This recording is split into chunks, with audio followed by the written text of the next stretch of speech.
আমরা প্রবাসী গল্প আপনাদের মাঝে তুলে ধরলাম। আমরা প্রবাসীরা একমাত্র ফ্যামিলিরে সুখে রাখার জন্য প্রবাসে কাজ করি, পরিশ্রম করি, ছেলে মেয়েরে সুখে রাখার জন্য, বউরে সুখে রাখার জন্য। কিন্তু ওই ছেলে মেয়ে যখন বড় হয় মা বাবারে ঘর থেকে বাইর করে দেয়, এটার মতন কষ্ট পৃথিবীতে কোনো কিছু নাই। কিছুদিন হয়ে গেছে একটা ভিডিও দেখলাম, দুটি সন্তান বিদেশ থেকে যাওয়ার পরে মা বাবারে ঘর থেকে বের করে দিল।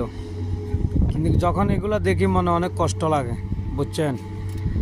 যে মা 10 মাস 10 দিন গর্ভ ধারণ করছে, ওই মা বাবারে ঘর থেকে বাইর করে দেয়।